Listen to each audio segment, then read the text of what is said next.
फौजी अदालतों में सिविलियंस के ट्रायल के खिलाफ इंट्रा कोर्ट अपील पर समाअत। जस्टिस अमीनुद्दीन खान की सरबराही में 7 रुकनी बेंच समाअत कर रहा है। जस्टिस मुस्तरद हिलाली ने कहा, मेरा सवाल गुज़श्ता रोज भी यही था कि क्या तफ्तीश चार्ज से पहले होती है। वजारत दिफा के वकील ख्वाजा हारिस के दलाइल बोले, कानून में वाज़ेह है कि ट्रायल और फेयर ट्रायल में क्या फ़र्क है। चार्ज फ्रेम होने के बाद ही शामिल तफ्तीश किया जाता है। जस्टिस जमाल खान मंदोखेल का कहना था, मतलब इस ट्रायल में भी वही सजाएं होती हैं। जस्टिस मोहम्मद अली मजहर ने कहा, अगर मुल्जिम एतराफ न करे तो फिर क्या तरीकाकार होगा। 26वीं आईनी तरमीम के खिलाफ सिंध हाई कोर्ट में चौथी दरखास्त दायर। अदालत ने नई दरखास्त को पहले से जेर समाअत दरखास्तों के साथ यकजा कर दिया। वफाकी हुकूमत और दीगर फरीकैन से जवाब तलब।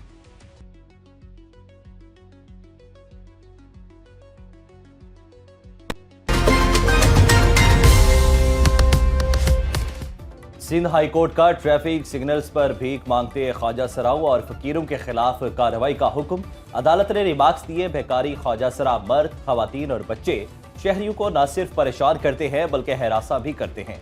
DIG ट्रैफिक तमाम ट्रैफिक सिग्नल्स पर बेकारियों के खिलाफ ऑपरेशन करे। अब किसी ट्रैफिक सिग्नल पर भीख मांगते ख्वाजा सरा, औरतें और बच्चे नजर न आए। चेयरमैन PAC का ओहदा संभालने के बाद जुनेद अकबर कायमा कमेटी ओवरसीज पाकिस्तानी से मुस्ताफी। स्पीकर कौमी असम्बली अयाज सादिक ने जुनेद अकबर का इस्तीफा मंजूर कर लिया।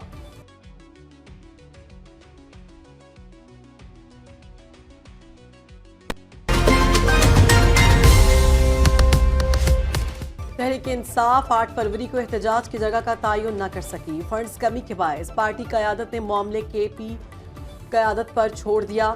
PTI खैबर पख्तूनख्वा के सदर जुनेद अकबर के मुताबिक सवाबी आटक में जलसा करने पर मुशावरत जारी है। हर जिला में मुजाहिरों पर भी गौर। इस्लामाबाद D चौक पर जाने की ऑप्शन भी मौजूद है। जल्द एहतजाज के मकाम का ऐलान करेंगे।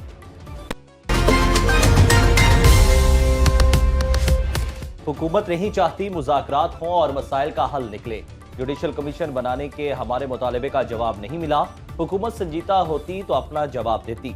चेयरमैन PTI बैरिस्टर गौहर के मुताबिक PTI ने मुज़ाकरात में पहल की, अपने मुतालिबात हुकूमत के सामने रखे, लेकिन हुकूमत ने कहा मुतालिबात का जवाब 28 जनवरी को कमेटी रूम में देंगे। अगर हुकूमत हमारे साथ जवाब पहले शेयर करती तो मुज़ाकरात जारी रखने पर गौर कर लेते।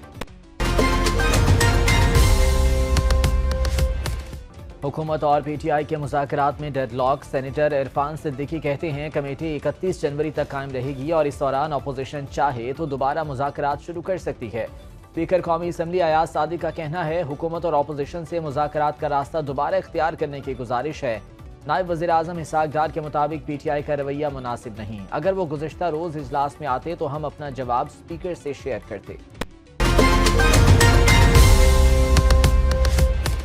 ये मुनासिब नहीं है कि वो ना हो और वन साइडेड हम एक अपनी कोई स्टेटमेंट दें। हमारे पास आइन कानून की रोशनी में जवाब है और जवाब आज दिया जाता। और फिर वे फॉरवर्ड में फिर कह रहा हूँ, ये नहीं कि मामला को ना का तो सिर्फ होता, उसके सोल्यूशन। हुकूमत से मुज़ाकरात के खात्मे के बाद PTI ग्रैंड अपोजिशन अलायंस के क़याम के लिए सरगर्म। PTI के वफ़द की मौलाना फजलुर रहमान से मुलाकात। ग्रैंड अपोजिशन अलायंस के क़याम पर मुशावरत। PTI वफ़द ने मौलाना फजलुर रहमान को बानी तहरीक इंसाफ का पैगाम भी पहुंचाया। कामरान मुर्तज़ा ने मीडिया से गुफ्तगू में कहा, रुके राबते दोबारा बहाल हो गए। उमर अयूब बोले, जमहूरियत के फ़रोग़ के लिए मौलाना से मुलाकात की। सलमान अकरम राजा बोले, जमहूरियत के तहफ़्फ़ुज़ के लिए सबको इकट्ठा होना होगा। हमने मौलाना को बताया कि हमारे जो मुज़ाकरात हुकूमत के साथ हुए थे शुरू, उनमें क्या कुछ हुआ। हमने मौलाना से ये भी इस्तदा की कि अब इस मुल्क में आइन के तहफ़्फ़ुज़ के लिए हर जमहूरियत पसंद को इकट्ठे बैठ। पीका एक्ट तरमीमी बिल और डिजिटल नेशन बिल तौसीक के लिए सदर मुमलिकत को इरसाल कर दिए गए। हुकूमत ने ऐवान बाला से दोनों बिल कसरत राय से मंजूर कराए। सदर मुमलिकत आसिफ अली जरदारी के दस्तखत से बिल कानून बन जाएंगे। लाहौर हाई कोर्ट में पीका तरमीमी एक्ट 2025 चैलेंज दरखास्त में इलेक्शन कमीशन और PTA समेत दीगर को फरीक बनाया गया। वज़ीर आला पंजाब का गैर कानूनी हाउसिंग सोसाइटीज़ के सद्देबाब के लिए इक़दामात। पंजाब स्पेशल प्लानिंग अथॉरिटी कायम करने का उसूली फैसला। कमर्शियल, रिहायशी और ज़राई ज़मीनों की जोनिंग की जाएगी। अजला में डिस्ट्रिक्ट स्पेशल प्लानिंग कमेटी के क़याम पर इत्तफाक। मुतालिका डिप्टी कमिश्नर्स मुतालिका डिस्ट्रिक्ट स्पेशल कमेटी के सरबराह होंगे।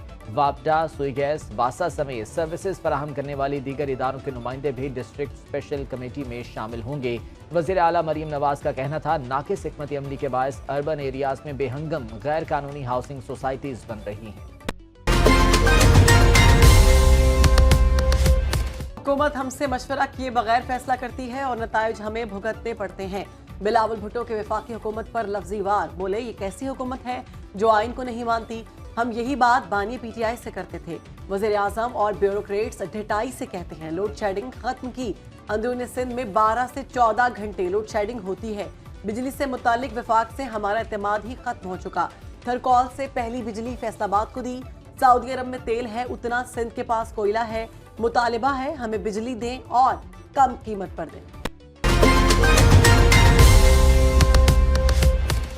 अमेरिका में सदर ने वफाकी मुलाजमतें खत्म कर दी। डोनाल्ड ट्रंप कहते हैं जिसने नौकरी छोड़नी है छोड़ दे, मुआवजा दे दिया जाएगा। व्हाइट हाउस की तरफ से वफाकी मुलाजमीन को ईमेल कर दी गई। मुलाजमीन से कहा गया जो नौकरी छोड़ना चाहता है जवाब दे और मर्जी का इंतजार करे। ये भी कहा गया 6 फरवरी तक इस पेशकश का फायदा उठाने वालों को सितंबर तक तनख्वाहें अदा की जाएंगी।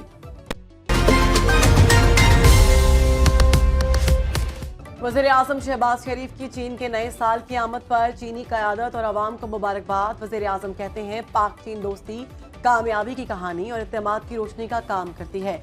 सदर आसिफ अली जरदारी का भी चीनी हमनसब को मौसम बहार के त्यौहार पर मुबारकबाद का खत। सदर आसिफ अली जरदारी ने खत में पाकिस्तान और चीन के माबैन आहनी दोस्ती को मजबूत बनाने के अज़्म का आयादा किया। खत में लिखा, दो तरफा ताउन मजबूत बनाने और दोस्ती के बंधन को आगे बढ़ाने के लिए चीन से तबादला ख्याल का मुंतज़िर हूँ। मुल्क के बेशतर इलाकों में मौसम सर्द और खुश्क रहेगा। खैबर पख्तूनख्वा, गिलगित बल्तिस्तान, कश्मीर और खिता पठोहार में मतला अबर आलूद, कहीं बारिश तो कहीं बर्फबारी का इम्कान। महकमा मौसमियात के मुताबिक इस्लामाबाद और गिरदनवाह में मतला अबर आलूद रहेगा। पंजाब के मुतादिद अजला में मौसम सर्द। रावलपिंडी, अटक, जेहलम, चकवाल में हल्की बारिश की तवक्को। लाहौर में मौसम सर्द और खुश्क, फजाई आलूदगी में भी नुमाया कमी रिकॉर्ड। कराची में सर्दी का जोर टूट गया। खैबर पख्तूनख्वा के मुतादिद इलाकों में अगले 24 घंटों में बारिश की पेशगोई। एबटाबाद, मानसहरा, बटग्राम समेत कई इलाकों में बादल बरसेंगे। बलोचिस्तान के मुतादिद अजला में मौसम सर्द और खुश्क, शुमाली इलाके अबर आलूद। वज़ारत मजहबी उमूर ने हतमी हज पैकेज का ऐलान कर दिया। तर्जुमान के मुताबिक लॉन्ग हज पैकेज की हतमी कीमत 10,75,000 रुपये मुकर्रर, शॉर्ट हज पैकेज 11,50,000 रुपये का होगा। वाजिबात की तीसरी किस्त 1 ta 10 फरवरी तक वसूल की जाएगी। सरकारी हज स्कीम में महदूद तादाद में नशिस्तें बाकी हैं। नई दरख्वास्तों की वसूली पहले आइए पहले पाइए की बुनियाद पर 30 जनवरी तक जारी रहेगी। शॉर्ट हज की बुकिंग मुकम्मल हो चुकी है। प्राइवेट आज़मीन हज की बुकिंग 31 जनवरी तक जारी रहेगी। सऊदी शहजादा मोहम्मद बिन फहद बिन अब्दुल अजीज इंतकाल कर गए। ऐवान शाही की जानिब से जारी एलानिया के मुताबिक शहजादा मोहम्मद बिन फहद बिन अब्दुल अजीज अल सऊद की नमाज जनाजा रियाज की जामिया मस्जिद इमाम तुर्की बिन अब्दुल्ला में नमाज असर के बाद अदा की जाएगी। मरहूम साबिक फरमा रवा फहद बिन अब्दुल अजीज मरहूम के साहबजादे थे। वज़ीर आज़म शहबाज शरीफ का शहजादा मोहम्मद बिन फहद के इंतकाल पर इजहार अफसोस। कहा, शहजादा मोहम्मद बिन फहद के सऊदी अरब के लिए शानदार खिदमत को हमेशा याद रखा जाएगा। वज़ीर आज़म ने पाकिस्तानी अवाम की तरफ से शाह सलमान बिन अब्दुल अजीज और मोहम्मद बिन सलमान से भी ताज़ियत का इजहार किया।